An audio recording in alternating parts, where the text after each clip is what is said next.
Hello friend, WeCom e learning में स्वागत है आप सबका। दोस्तों, आज का वीडियो हिस्ट्री ऑफ कंप्यूटर पे है। अगर आपने इसका पहला वीडियो नहीं देखा तो डिस्क्रिप्शन बॉक्स में दिए गए लिंक पर जाकर आप उसे देख सकते हैं। अगर आप नए हैं तो आप हमारे चैनल को लाइक करिए, शेयर करिए और सब्सक्राइब करिए। साथ में बेल आइकन दबाना ना भूलें ताकि अगले वीडियो का नोटिफिकेशन आपको मिलता रहे। तो चलिए दोस्तों, शुरू करते हैं आज का हमारा दूसरा chapter, history of computer, computer का इतिहास। दोस्तों, कंप्यूटर मूल रूप से कंप्यूटर का विकास मैथमेटिकल कैलकुलेशन को बड़ी मात्रा में व तेजी के साथ कैलकुलेशन करने के लिए शुरू किया गया था। कंप्यूटर का विकास का इतिहास बहुत पुराना है। सबसे पहले जो मशीन बनी वो थी अबेकस। यह एक मैकेनिकल डिवाइस थी। अबेकस का आविष्कार चीन में 16वीं शताब्दी में ली काई चेन के द्वारा किया गया था। इसका प्रयोग जोड़, घटाना आदि करने के लिए किया जाता था। उसके बाद दूसरी जो मशीन बनी उसे नेपियर्स बोन कहते हैं। नेपियर बोन का आविष्कार स्कॉटलैंड में 1617 में जॉन नेपियर के द्वारा किया गया था। इसका प्रयोग जोड़, घटाना, गुणा, भाग इत्यादि के लिए किया जाता था। उसके बाद एक अलग मशीन बनाई गई जिसे हम कहते थे स्लाइड रूल। इसका आविष्कार जर्मनी में 1620 में विलियम आर्ट्रेड के द्वारा किया गया था। इसका प्रयोग वर्गमूल, लघुगणक व त्रिकोणमिति फलनों को में किया जाता था।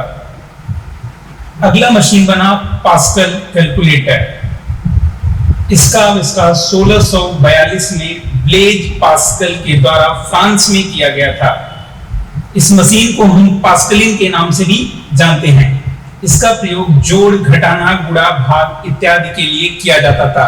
यह बहुत ही फेमस मशीन थी उस समय की। अगला मशीन बना डिफरेंस इंजन, जिसका आविष्कार 1822 में चार्ल्स बेबेज के द्वारा ब्रिटिश में किया गया था। चार्ल्स बेबेज एक गणित के वैज्ञानिक थे। चार्ल्स बेबेज को आधुनिक कंप्यूटर का जनक भी कहा जाता है। इसका उपयोग डाक, रेलवे, बीमा, व्यावसायिक क्षेत्रों में किया जाता था। फिर चार्ल्स बेबेज के ही द्वारा एनालिटिकल इंजन का भी आविष्कार किया गया 1833 में। इसको इनपुट, आउटपुट, स्टोर, कंट्रोल व मिल 5 भागों में बांटा गया था, जो आज के कंप्यूटर से काफी मिलता जुलता है। आउटपुट को स्टोर करने का विचार भी इसी जनरेशन में पहली बार लिया गया था। अगली मशीन हमारी थी टेबुलेटिंग मशीन। टेबुलेटिंग मशीन का आविष्कार हरमन होलेरिथ ने 1880 में किया था। इसमें इंफॉर्मेशन को पंच कार्ड में स्टोर किया जाता था। 1889 में हरमन होलेरिथ ने टेबुलेटिंग मशीन कंपनी की स्थापना की थी, जिसको बाद में बदलकर आईबीएम 1924 में इसे आईबीएम का नाम दे दिया गया। आईबीएम को इंटरनेशनल बिजनेस मशीन के नाम से जानते हैं। अगला मशीन हमारा बना मार्क 1। इसका आविष्कार 1930 में हार्वर्ड आइकन ने किया था। यह विश्व की पहली इलेक्ट्रोमैकेनिकल कैलकुलेटर मशीन थी। तो शुरू करते हैं। इसके बाद आया हमारा जनरेशन। जैसा जनरेशन को आप जानते हैं पीढ़ियां बोलते हैं। जो बदलाव होता है एक से दूसरे जनरेशन में, उसको हम यहाँ पे पढ़ेंगे। तो जनरेशन को मुख्य रूप से 5 भागों में बांटा गया है। पहला जनरेशन, पहले जनरेशन के कंप्यूटर में वैक्यूम ट्यूब यूज किया गया। यह एक कांच का ट्यूब होता था।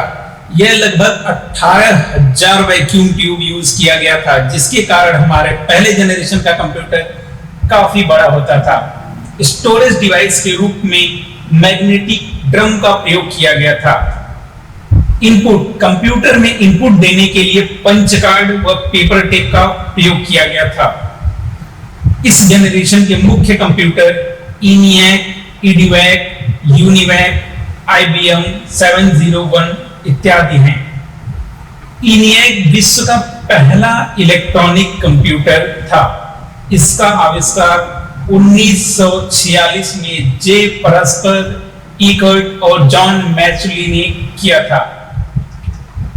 इसके बाद आता है हमारा दूसरा जनरेशन। पहले जनरेशन की कमियों को दूर करने के लिए दूसरे जनरेशन में वैक्यूम ट्यूब को हटाकर उसके स्थान पर ट्रांजिस्टर का प्रयोग किया गया था। ट्रांजिस्टर का आविष्कार विलियम शैकली ने 1947 में किया। इस जनरेशन में इनपुट देने के लिए पंच कार्ड और पेपर टेप का ही प्रयोग किया जाता था। स्टोरेज डिवाइस के रूप में मैग्नेटिक टेप का प्रयोग किया जाता था। इसी जनरेशन में हाई लेवल लैंग्वेज फोर्ट्रान, जो आपकी पहली हाई लेवल लैंग्वेज है, फोर्ट्रान, कोबोल, एल्गोल यूज किया गया था। इस जनरेशन के जो मुख्य कंप्यूटर हैं IBM 1620, IBM 1401, IBM 7094 और CDC इत्यादि हैं। थर्ड जनरेशन, सेकंड जनरेशन में कुछ कमियां थी जिन्हें दूर करके थर्ड जनरेशन लाया गया। थर्ड जनरेशन में ट्रांजिस्टर को रिप्लेस किया गया, यानी ट्रांजिस्टर के स्थान पर IC इंटीग्रेटेड सर्किट का प्रयोग किया गया था। IC का आविष्कार जैक किल्बी ने 1959 में किया। इस जनरेशन के कंप्यूटर में मैग्नेटिक डिस्क व मैग्नेटिक कोर स्टोरेज डिवाइस के रूप में प्रयोग किया गया। इनपुट देने के लिए कीबोर्ड और माउस का प्रयोग इसी जनरेशन में किया गया था। आउटपुट के लिए इस जनरेशन में मॉनिटर का प्रयोग किया गया। High level language Fortran, COBOL, ALGOL, BASIC, इन सभी का प्रयोग किया गया। इस जनरेशन के मुख्य computer IBM 360, IBM 370, Honeywell PDP यानी पर्सनल डेटा प्रोसेसर इत्यादि हैं। इसके बाद हमारा शुरू होता है चौथा जनरेशन। चौथे जनरेशन में IC को रिप्लेस किया गया। उसकी जगह LSIC यानी लार्ज स्केल इंटीग्रेटेड सर्किट का प्रयोग किया गया। और चौथे जनरेशन में ही ऑपरेटिंग सिस्टम MS-DOS यानी माइक्रोसॉफ्ट डिस्क ऑपरेटिंग सिस्टम और माइक्रोसॉफ्ट विंडोज का प्रयोग किया गया था। इस जनरेशन में हाई लेवल लैंग्वेज के रूप में C++ का प्रयोग किया गया।